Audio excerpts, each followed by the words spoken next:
First of all, congrats on your little bump. Congrats on your little bump. None of y'all meat meals, y'all puppies, y'all little boozy, none of these names. When is the new album coming? New album coming up? Seriously, bro? Yo, stop talking to me. Okay.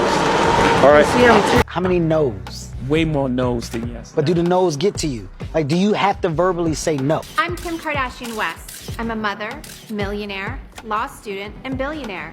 I'm sad that I didn't 2 years ago, but I can't change that. Oh my God, all of them.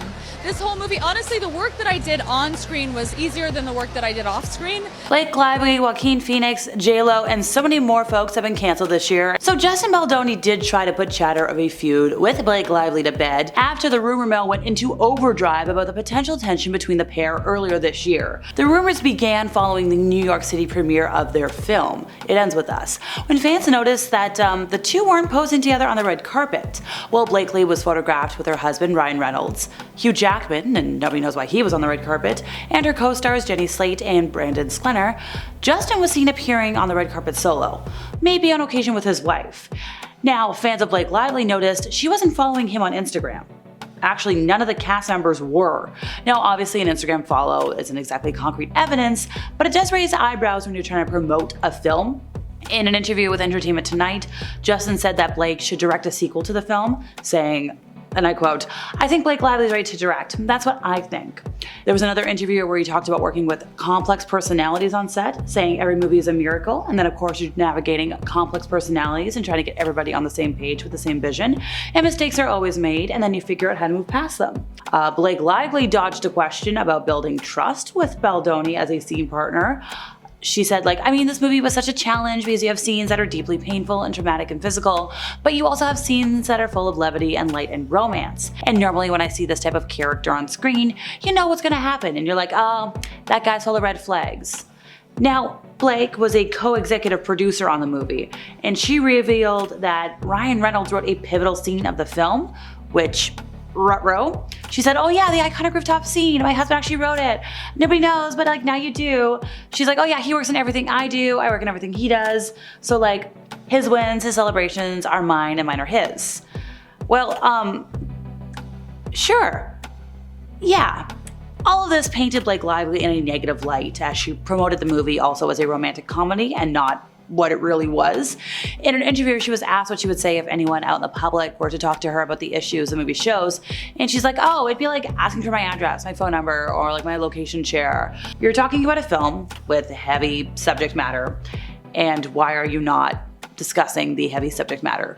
A lot of folks said that she was out of touch, and it created a lot of negative discussion, saying that Blake Lively ignored the domestic harm issue that the movie features, focused on her own personal gains. She was also promoting her hair care line at the same time as the premiere, which received some negative criticism, and rightfully so.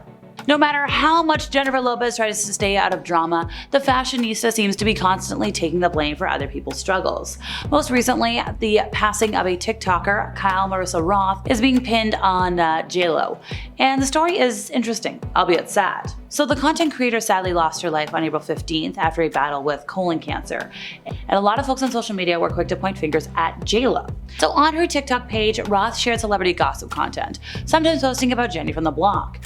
And according to past videos, J-Lo's negative reaction to this had a direct impact on her income, particularly after Roth's account was banned after she used footage from the multi-talents film about growing up in the Bronx, the greatest love story never told. The late entertainer said that Lopez's narcissism single-handedly crushed her small business, leaving her unable to download or save content that had gotten her billions of views, saying J-Lo has cost me more than 4 figures of income just from March 2024, Roth alleged after making a new account. Losing out on money is hard for anyone, but she mentioned that she passed away of colon cancer, it's on her. She said that a week before she passed away. Little ominous.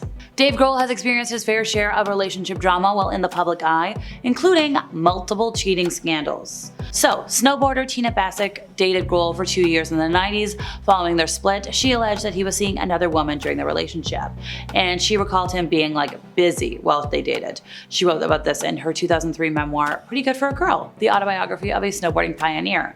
She cited his career as a point of contention between them. Despite trying to get details from Dave Grohl, the athlete wrote that he told her nothing and broke things off. She's like, all I got was a 5-minute phone call from him after 5 weeks of me calling and trying to get a hold of him because I just had to know if these rumors were true and I had to hear it straight from the source. So the Foo Fighters rocker has been married twice, and he has stepped outside of his marriage both times. He and first wife Jennifer Lee Youngblood married in 1994, and he said, when I met my wife, we went out on a few dates, I decided I wasn't ready for a serious relationship, so I just stopped calling. After 3 months, I had a revelation and called her back. She picked up the phone and said, oh, I thought I'd never hear from you again. The pair finalized their divorce in 1997 after he admitted to infidelity. He moved on and tied the knot with current wife Jordan Bloom in 2003. They share 3 daughters, Violet, Harper, and Ophelia. But in September of 2024, the singer admitted to cheating once again, revealing that he had fathered a daughter outside of his marriage in an Instagram statement. I think most folks have moved on a little too quickly from all the awful stuff Joaquin Phoenix has done in recent history. Most notably when he dropped out of a gay romance film just 5 days before filming was set to start in Mexico after just getting cold feet over the project. So he was set to play an on-screen lover opposing Danny Ramirez in this 1930s. Joaquin Phoenix developed the screenplay for the detective love story with Haynes and John Raymond, with a source saying the actor had trepidation over the project amid rumors he was uncomfortable with the film's graphic scenes, although other sources counteract that he's the one who brought the project to the director initially. Haynes told Variety in September 2023 that Joaquin began creating the film with fragments of ideas. Basically, it was just this wonderful, organic way to create the script, and Joaquin was the one pushing it further into more dangerous territory, specifically of that nature. The film was set to be rated NC-17 and feature a relationship that would challenge audiences. Entire sets had been built before he exited the film. So this film kind of hinged on his casting. It had already been pitched to international distributors. His role cannot be recast. The crew is out of work and stakeholders still need paying.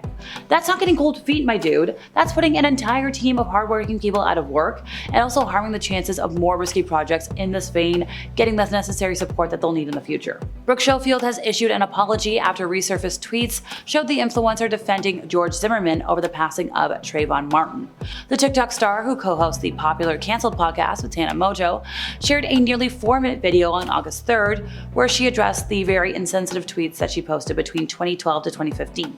In a clip, a tearful Brooke described her past opinions as disturbing, wrong, horrible, and disgusting. She attempted to explain her mindset at the time that she made the tweets, noting that she was living with her grandparents, and she said that, as is true for a lot of grandparents, they're a bit less progressive than a lot of us are now. She said that her grandfather was a right-wing conservative, and the only thing that she had ever been exposed to were conservative political commentators and news outlets. She said that she still should have known better. She mentioned that sometimes you have these people that you put on a pedestal, and you think everybody older than you is smarter than you and knows everything, and they do not. She acknowledged that it wasn't until after college that she began to shift her way of thinking. She apologized for not addressing the tweets sooner. She explained that she thought it would cause more harm to bring them to light again. And she said, I'm very, very sorry to anybody who was hurt by the tweets because obviously they are very hurtful. And that's all for today, folks. See you next time.